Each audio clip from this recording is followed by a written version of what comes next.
2020 کی جب پہلی اٹیمپٹ کا رزلٹ آیا تھا تو بالکل روئے تھے کہ اللہ تعالیٰ سے شکوہ بھی کیا تھا، مطلب جن کے پاس وسائل نہیں ہیں وہی کیوں فیل ہوتے ہیں۔ آج ہمارے ساتھ موجود ہیں کاشف ظہور صاحب، جن کے والد ایک دہاڑی دار مزدور ہیں۔ پاکستان میں پہلی بار ایسا ہوا ہے کہ ایک دہاڑی دار مزدور کا بیٹا پہلے وابڈا میں SGO اور اب CSS کا امتحان پاس کر کے اسسٹنٹ کمشنر ریونیو تعینات ہو چکے ہیں۔ اب کاشف ظہور صاحب سے ہی جانتے ہیں کہ اتنے کم وسائل میں آخر انہوں نے یہ مقام کیسے حاصل کیا۔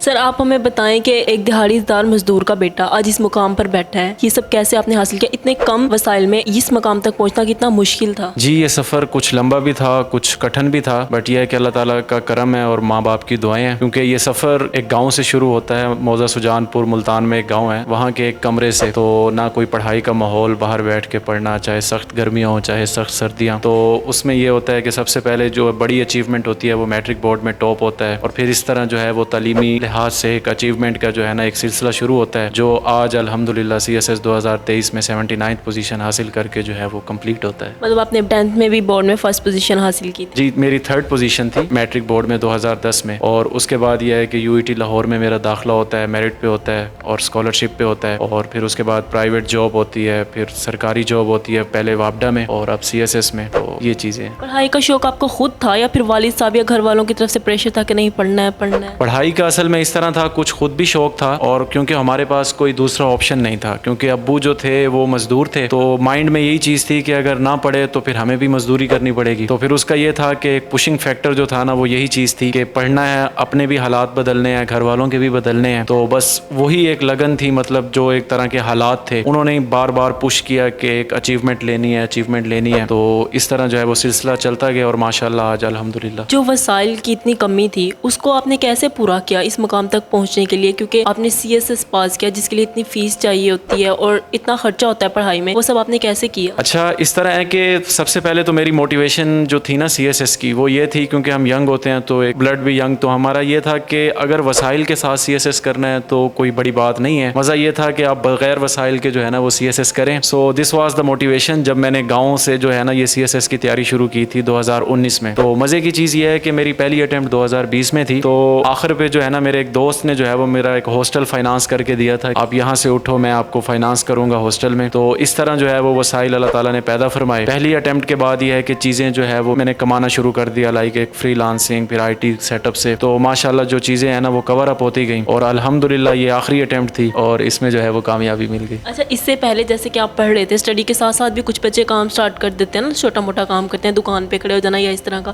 تو اس سے پہلے آپ نے کوئی پڑھائی کے ساتھ کوئی ایسا کام کیا سٹارٹ؟ اچھا، اس طرح تھا، میں نے اپنی UET لاہور میں پوری ڈگری کے دوران تو ایسا کچھ نہیں کیا، بٹ یہ تھا فرسٹ اٹیمپٹ جب میں نے دے دی، کیونکہ میں نے ایک پرائیویٹ کمپنی سے ریزائن کر کے آیا تھا کہ میں نے CSS کرنا ہے، تو جب میں نے اٹیمپٹ دے دی تو پھر مجھے خیال آیا کہ اب کیا کرنا ہے، تو میں ہوم ٹیوشن ڈھونڈنے گیا، تو میرے ایک دوست نے کہا کہ آپ کا کیلیبر نہیں ہے، آپ یہ کرو کہ آپ آن لائن جو ہے نا وہ کام کرو کہ آپ کا کیلیبر زیادہ ہے، تو بس میں نے وہاں سے جو ہے وہ کام شروع کیا، پھر تیاری بھی ساتھ ساتھ کی اور پھر آن لائن ارننگ بھی ساتھ ساتھ شروع کر دی۔ پہلے وابڈا کے ٹیسٹوں کی تیاری کی، پھر اس کے بعد یہ CSS کی تیاری بھی ساتھ ساتھ چلتی رہی، پہلے وابڈا میں بھی جاب ہو جاتی ہے پہلے 2021 میں، اور آج الحمدللہ CSS بھی کلیئر ہو جاتا ہے۔ جو کچھ آپ کے لیے اب تک کیا آج اس مقام پر ہیں، جو آپ کی فیسز پہ ہوئی، وہ صرف اور صرف آپ کے والد صاحب کے اوپر تھا، انہوں نے ہی سب آپ کے لیے کیا؟ جی بالکل، ابو نے جتنا ان سے ہو سکتا تھا وہ کیا، ساتھ یہ تھا کہ ہمیں جو ہے وہ اسکالرشپس بہت زیادہ ملے، لائک UET لاہور میں جو تھا وہ میرا HEC کا اسکالرشپ لگ گیا، اس سے یہ ہے کہ جو دوسرے چھوٹے بہن بھائی تھے ان کو بھی یونیورسٹی میں انٹر کرانے کا ایک موقع مل گیا، تو ابو کو جو ہے وہ کافی زیادہ سپورٹ مل گئی، اور اس کے علاوہ جب وہ یونیورسٹیز میں گئے تو ان کے بھی اسکالرشپس لگ گئے، تو اس طرح جو ہے نا الحمدللہ جو ہے ہمارا ایک تعلیم کا جو ایک سفر تھا وہ کمپلیٹ ہوا۔ آپ نے محنت کی تو اللہ تعالیٰ بھی آپ کی ہیلپ کرتے رہے، اسکالرشپس آپ کو ملتی رہی آپ کی محنت کے ذریعے۔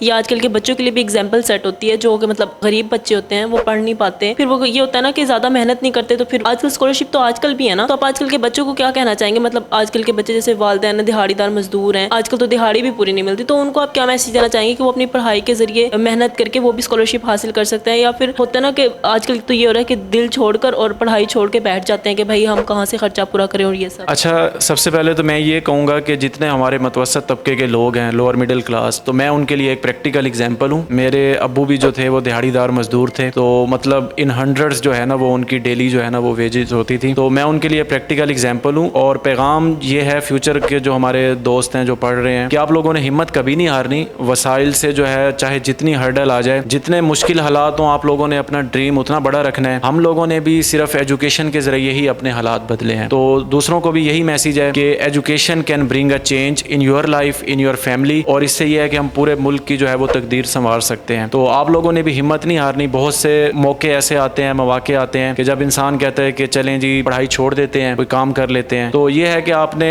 ثابت قدم رہنا ہے. پرزیورنس جو ہے نا وہ بڑا میٹر کرتی ہے. تو آپ لوگ محنت کریں اور جتنا ہو سکے کوشش کریں. کوئی چیز اللہ تعالیٰ نے انسان کو اس طرح کی ایک مخلوق بنایا ہے کہ کوئی چیز ناممکن نہیں ہے. تو اپنے پوٹینشیل کو سمجھیں, اپنے انر پوٹینشیل جو ہوتا ہے اس کو ریئلائز کریں اور اپنی ایبلٹیز کو یوز کرتے ہوئے اپنا ایک مقام پیدا کریں, اپنے گھر والوں کے نام روشن کریں. سو یہ پیغام ہے. یہی نا کہ مطلب آج کل کے بچے چھوڑ دیتے ہیں کہ والد نہیں کچھ کرے. تو آپ کے لیے اگزامپل ہے کاشف ظہور صاحب. آپ لوگ محنت کر کے خود بھی اس مقام تک پہنچ سکتے ہیں. کاشف ظہور صاحب ابھی آپ ہمیں بتا رہے تھے کہ آپ کے والد ابھی بھی کام پر جاتے ہیں, انہوں نے ابھی بھی یہ مطلب جو اپنا پیشہ تھا وہ نہیں چھوڑا. تو اس کی کیا خاص وجہ ہے؟ جی میں نے ابو کو بہت کہا ہے کہ جو ہے نا اب آپ گھر بیٹھ جائیں, بلکہ پچھلے ہم 1.5-2 سال سے کہہ رہے ہیں. 17 اسکیل کی جاب ہو گئی ہے, ایک چھوٹا سا IT کا کمپنی ہے وہ ہو گئی ہے, تو آپ گھر بیٹھیں یہ سنبھالیں. تو وہ کہتے ہیں کہ نہیں, میں نے جو ساری زندگی جو کام کیا ہے تو میں اس میں نا رچ بس گیا ہوں, تو میں آج بھی وہ کام کروں گا. تو یہ ماشاءاللہ ان کی پیورٹی ہے, تو وہ کرتے ہیں. تو ہم نے تو بہت منع کی ہے. کاشف ظہور صاحب ہمیں بتا رہے تھے کہ وہ آج بھی صبح 6 بجے اٹھ کر گئے ہیں جاب پر, اپنے مطلب جو بھی وہ کام کرتے ہیں وہاں پہ مزدوری کرنے کے لیے گئے ہیں, اور وہ پھر مطلب اپنے ٹائم سے آتے ہیں. تو مطلب یہ کتنی اچھی بات ہے نا, مطلب انہوں نے اپنا پیشہ نہیں چھوڑا, خود کو نہیں بھولے. ایگزیکٹلی یہ چیز مجھے ان میں بہت اچھی لگتی ہے, جو ان کا ایک ڈسپلن ہے نا. میں یہ چیز کہنا چاہوں گا کہ عید کی 3 چھٹیاں ہوتی ہیں, تو ابو جو ہیں وہ ہمارے جب سے ہم پیدا ہوئے ہیں دیکھ رہے ہیں کہ صرف ایک عید کی چھٹی کرتے ہیں, باقی دوسرے دن وہ اپنے کام پہ جا رہے ہوتے ہیں. سو یہ بڑی اچھی چیز ان میں لگتی ہے, اور انہی کو دیکھ کے جو ہے ہمارے اندر جو ہے ایک ہارڈ ورک کا جو ہے نا وہ ایک پیشن پیدا ہوا. وہ ہم نے اپنی فیلڈ میں کی, ایجوکیشن میں کی, دوسری چیزوں میں. تو ماشاءاللہ ہی از اے رول ماڈل فار اس. تو کیا لوگ یہ نہیں کہتے کہ بھائی آپ کے بچے یہ ہو گیا, یا پھر آپ لوگوں کو نہیں کہتے کہ آپ لوگ اتنے بڑے ہو چکے ہو, اتنا اچھا کما رہے ہو, اتنی اچھی مطلب سیٹ پہ پہنچ چکے ہو, ٹھیک ہے, تو آپ اپنے والد کو روکتے کیوں نہیں کام کرنے سے؟ جی کہتے ہیں, ابو کو بھی ہم نے بہت کہا ہے کہ اب آپ نہ جائیں, بس کر دیں, ریسٹ کریں. تو وہ کہتے ہیں کہ اگر میں گھر بیٹھوں گا تو بیمار ہو جاؤں گا, بہتر یہ ہے کہ میں جس روٹین میں رچا ہوا ہوں تو میں نے وہاں جانا ہے. تو پھر ہم نے بھی ان کو اتنا فورس نہیں کیا, تو کیونکہ ایک نیچر ہو جاتی ہے انسان کی ساری زندگی کام کر کر کے. تو وہ ماشاءاللہ جاتے ہیں, اور ماشاءاللہ ہی اس فٹ. بڑے سادہ سے انسان ہیں, ہم نے ان کو دیکھا ہے. جی جی بالکل ماشاءاللہ کافی سادہ انسان. اچھا کاشف ظہور صاحب,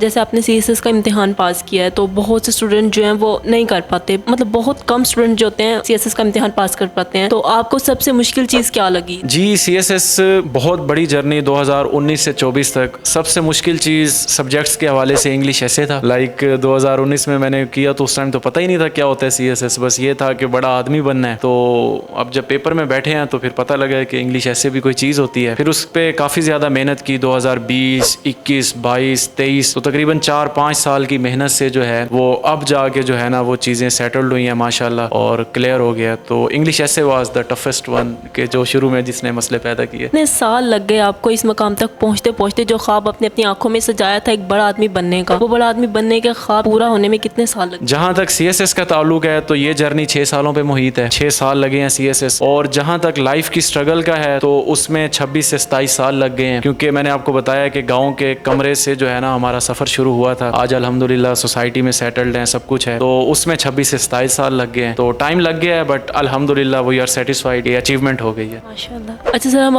ہمیں یہ بتائیں کہ مطلب آپ نے لوگوں کے لیے ایگزامپل سیٹ کیا, اتنے ماشاءاللہ سے آپ کامیاب ہوئے ہیں, آج آپ اس مقام پر ہیں, آپ موٹیویشن دیا, لوگوں کو موٹیویٹ کیا ہے, تو اس مقام تک پہنچے ہیں جب آپ, ٹھیک ہے, کبھی آپ خود ٹوٹے ہیں, کبھی روئے ہیں کہ بس ہوگی میری, اب میں نے نہیں کرنا, یا اس طرح؟ جی کئی دفعہ ہوتا ہے, ہم انسان ہیں. 2020 کی جب پہلی اٹیمپٹ کا رزلٹ آیا تھا تو بالکل روئے تھے. تو اس میں یہ تھا کہ اللہ تعالیٰ سے شکوہ بھی کیا تھا. انسان ہے, مطلب جن کے پاس وسائل نہیں ہیں وہ ہی کیوں فیل ہوتے ہیں, کیونکہ ہمیں اس ٹائم اندازہ نہیں تھا. تو کافی دفعہ ٹوٹے, بٹ یہ تھا کہ اور آپشن کوئی نہیں تھا, تو CSS ہی کرنا تھا, کیونکہ اب پیچھے ہٹنا تھا تو پھر سال بھی ضائع کیے, جاب بھی چھوڑی ہوئی تھی. تو اندر سے تکلیف بھی ہوتی تھی, ٹف ٹائم ہوتا ہے, بٹ ہو جاتا ہے, بٹ گزر جاتا ہے. تو یہ ہے کہ with the passage of time پھر وہ اسٹرینتھ آتی گئی, اور آج الحمدللہ جب کامیابی ملی ہے تو وہ جو پرانے جو واقعات ہیں تو وہ بڑے اچھے لگتے ہیں. تو ایک اسٹرگلنگ جو فیز ہوتا ہے وہ آپ کا لائف کا میرا خیال ہے کہ سب سے ایک برائٹ فیز ہوتا ہے. جب آپ کا پہلا رزلٹ آیا, آپ کو پتا چلا کہ آپ پاس ہو گئے, اس کے بعد آپ کی سلیکشن کا, تو گھر والوں کی, امی ابو کی آنکھوں میں خوشی, آپ کی آنکھوں میں, وہ کیا ریئیکشن تھا سب کا؟ جی جب رزلٹ آیا تو